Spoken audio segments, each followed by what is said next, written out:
ओम शांति। 24 फरवरी 2025 प्रातः मुरली। ओम शांति। बाप दादा मधुबन। आज बाबा ने सुनाया, मीठे बच्चे, ये रूहानी हॉस्पिटल तुम्हें आधा कल्प के लिए एवर हेल्दी बनाने वाली है।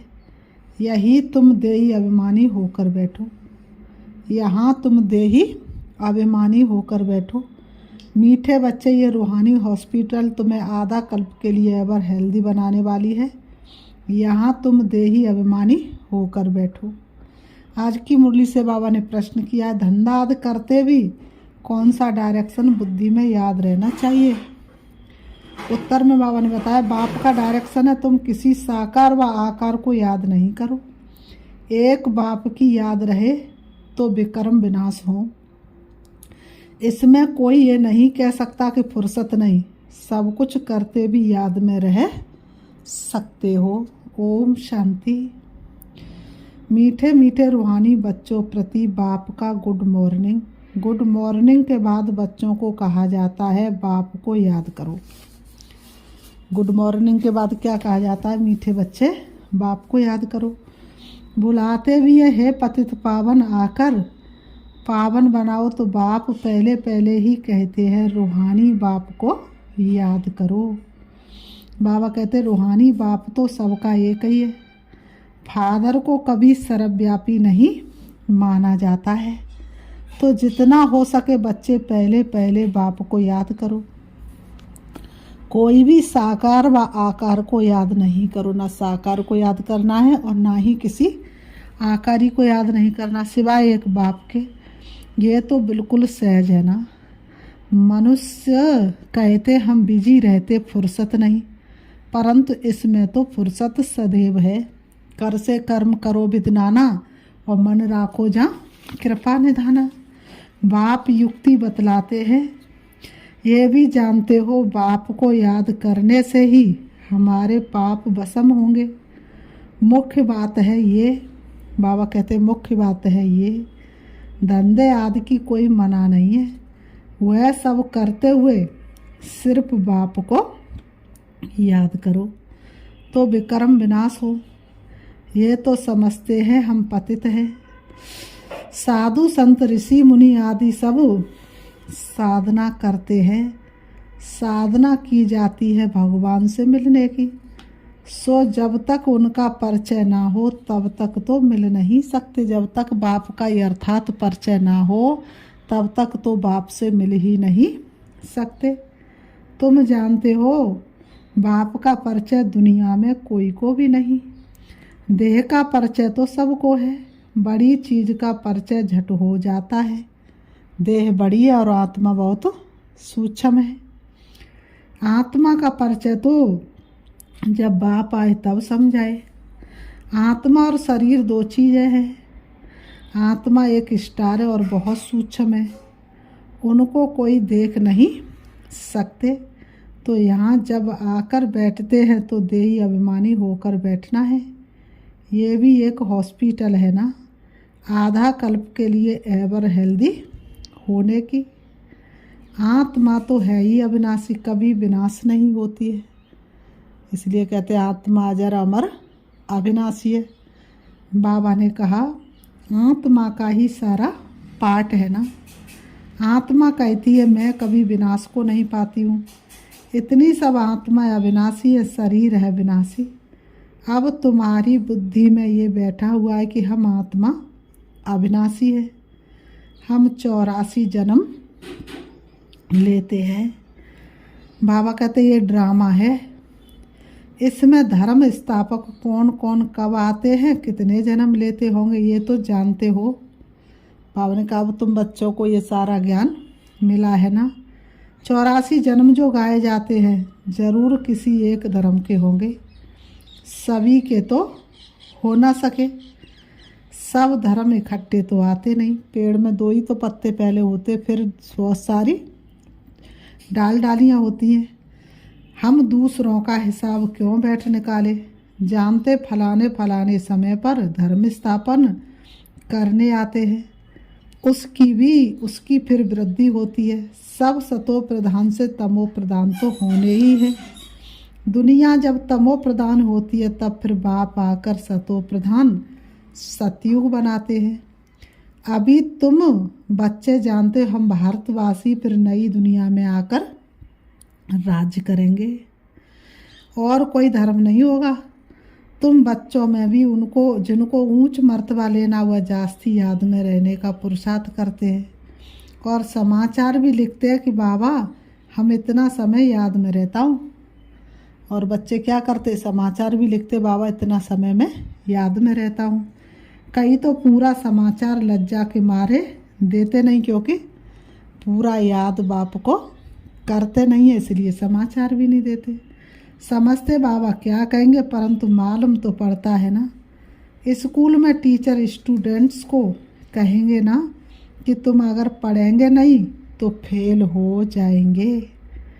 लौकिक माँ बाप भी बच्चे की पढ़ाई से समझ जाते हैं। बाबा ने कहा ये तो बहुत बड़ा स्कूल है, यहाँ तो नंबरवार बिठाया नहीं जाता है, बुद्धि से समझा जाता है, नंबरवार तो होते ही है ना। अब बाबा अच्छे अच्छे बच्चों को कहाँ भेज देते हैं, वह फिर चले जाते हैं तो दूसरे लिखते हमको महारती चाहिए। तो ज़रूर समझते हुए हमसे होशियार नामी ग्रामी है। नंबरवार तो होते हैं ना।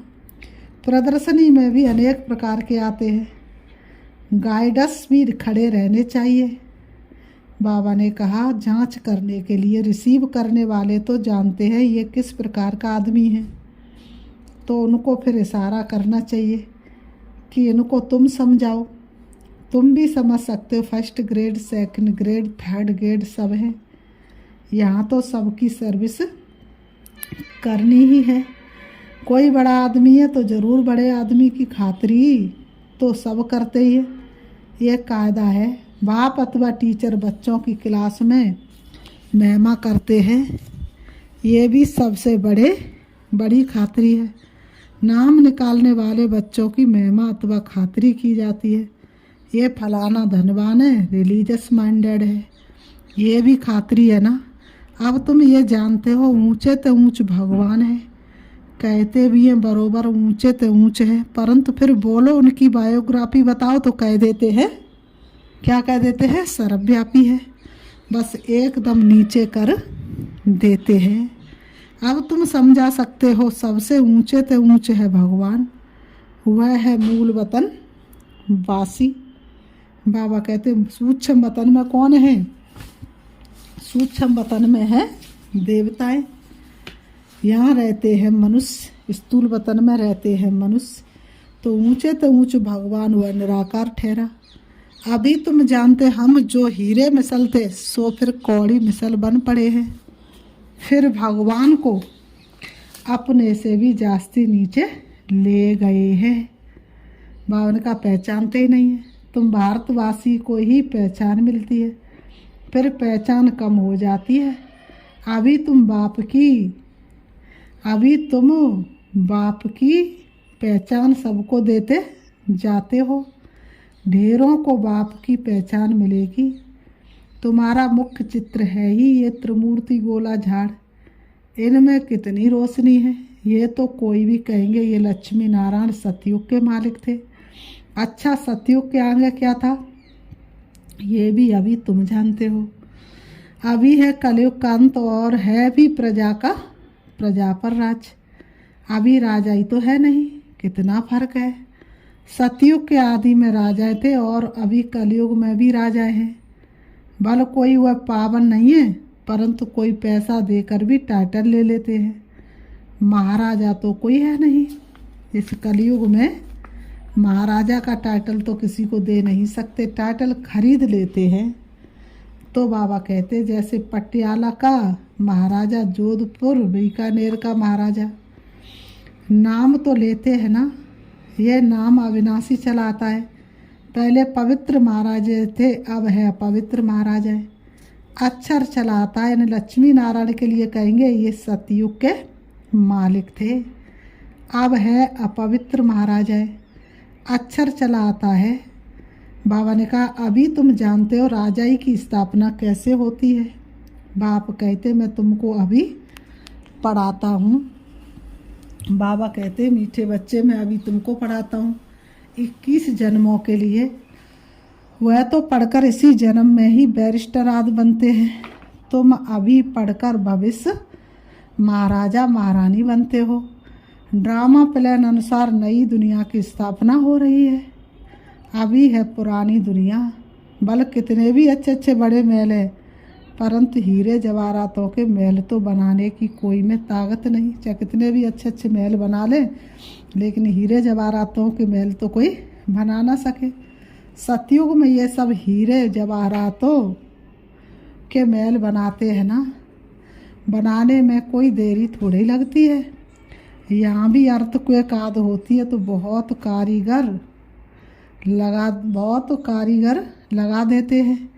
1-2 वर्ष में सारा शहर खड़ा कर देते हैं।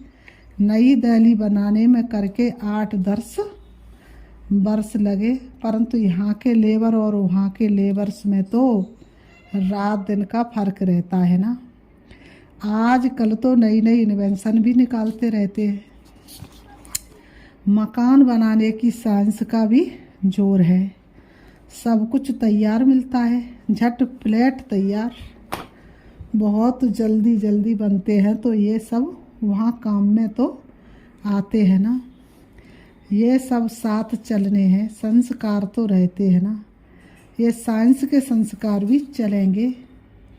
बाबा कहते हैं ये साइंस के संस्कार भी चलेंगे। तो अब बाप बच्चों को समझाते रहते हैं, पावन बनना है तो बाप को याद करो। बाप भी गुड मॉर्निंग कर फिर शिक्षा देते हैं। बच्चे बाप की याद में बैठे हो, चलते फिरते बाप को याद करो, क्योंकि जन्म जन्मांतर का सिर पर बोझा है। सीढ़ी उतरते उतरते 84 जन्म लेते हैं। बाबा ने कहा अभी फिर एक जन्म में चढ़ती कला होती है। जितना बाप को याद करते रहेंगे उतना खुशी भी होगी, और कहीं खुशी मिल नहीं सकती, ताकत मिलेगी। बहुत बच्चे हैं जिनको आगे नंबर में रखा जाता है, परंतु याद में बिल्कुल रहते नहीं है। बल ज्ञान में तीखे हैं, परंतु याद की यात्रा है नहीं। बाप तो बच्चों की महिमा करते हैं। ये भी नंबर 1 में है तो ज़रूर मेहनत भी करते होंगे ना। तुम हमेशा समझो कि शिव बाबा समझाते तो बुद्धि योग वहाँ लगा रहेगा। ये भी सीखता तो होगा ना, फिर भी कहते बाबा को याद करो।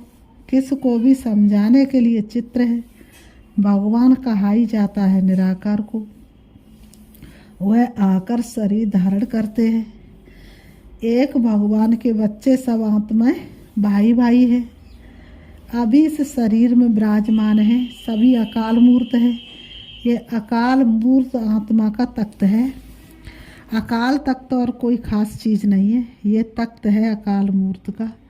ब्रकुटी के बीच में आत्मा विराजमान होती है, इसको कहा जाता अकाल तख्त। अकाल तख्त अकाल मूर्त का।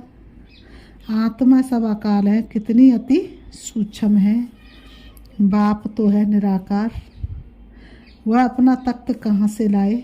बाप कहते मेरा भी ये तख्त है, मैं आकर इस तख्त का लोन लेता हूँ। ब्रह्मा के साधारण पूरे तन में अकाल तख्त पर आकर बैठता हूँ, जो था ब्रह्मा के तन में, और किसी किसी ने लिया पहचान। अभी तुम जान गए हो सब आत्माओं का। बाबा ने कहा सब आत्माओं का ये तख्त है। मनुष्यों की बात की जाती है, जानवरों की तो बात नहीं। पहले जो मनुष्य जानवर से भी बदतर हो गए हैं, वैसे तो सुधरे। कोई जानवर की बात पूछे, बोलो पहले अपना तो सुधार करो। सतयुग में तो जानवर भी बड़े अच्छे फर्स्ट क्लास होंगे। किचड़ा आदि कुछ भी नहीं होगा। किंग के महल में कबूतर आदि का किचड़ा हो तो दंड डाल दे। बाबा कहते हैं जरा भी किचड़ा नहीं, वहाँ बड़ी खबरदारी रहती है, पहरे पर रहते हैं, कभी कोई जानवर आदि अंदर घुस ना सके। बड़ी सफाई रहती है। लक्ष्मी नारायण के मंदिर में भी कितनी सफाई रहती है। शंकर पार्वती के मंदिर में कबूतर भी दिखाते तो जरूर मंदिर को भी खराब करते होंगे। शास्त्रों में तो बहुत दंत कथाएं लिख दी हैं मनुष्यों ने। शास्त्रों में तो क्या कर दी हैं, बहुत दंत कथाएं लिख दी हैं। अभी बाप बच्चों को बैठ करके समझाते हैं। उनमें भी थोड़े जो धारणा कर सकते, बाकी तो कुछ भी समझते नहीं। बाप बच्चों को कितना प्यार से समझाते हैं। बच्चे बहुत बहुत मीठे बनो, मुख से सदैव रतन निकालते रहें, मुख से सदैव रतन निकलते रहें। तुम हो रूप बसंत, तुम्हारे मुख से पत्थर नहीं निकलने चाहिए। आत्मा की ही महिमा होती है। आत्मा कहती मैं प्रेसिडेंट हूँ, फलाना हूँ, मेरे शरीर का नाम ये है। अच्छा, आत्मा किसके बच्चे? एक परमात्मा के। तो ज़रूर उनसे वर्षा मिलता होगा, वह फिर सर्वव्यापी कैसे हो सकता है? तुम समझते हम भी पहले कुछ नहीं जानते थे, अभी कितनी बुद्धि खुली है। तुम कोई भी मंदिर में जाएंगे समझेंगे ये तो सब झूठे चित्र है। 10 भुजाओं वाला हाथी की सूंड वाला कोई चित्र होता है क्या? ये सब है भक्ति मार्ग की सामग्री। वास्तव में भक्ति होनी चाहिए एक से बाबा की, जो सबका सदगति दाता है। तुम्हारी बुद्धि में है ये लक्ष्मी नारायण भी 84 जन्म लेते हैं, फिर ऊंचे तो ऊंच बापी आकर सबको सदगति देते हैं। उनसे बड़ा कोई है नहीं। ये ज्ञान की बात है, तुम्हारे में भी नंबर वार धारण कर सकते हैं। धारणा नहीं कर सकते तो बाकी क्या काम के रहे। कई तो अंधों की लाठी बनने के बदले अंधे बन जाते हैं। बाबा कहते कई तो अंधों की लाठी बनने के जगह अंधे बन जाते। गऊ जो दूध नहीं देती तो उसे पिंजरपुर में रखते हैं। ये भी ज्ञान का दूध नहीं दे सकते हैं। बहुत है जो कुछ पुरुषार्थ नहीं करते, समझते नहीं कि हम कुछ तो किसका कल्याण करें। अपनी तकदीर का ख्याल ही नहीं रहता है, बस जो कुछ मिला सो अच्छा है। तो बाप कहेंगे इनकी तकदीर में नहीं है।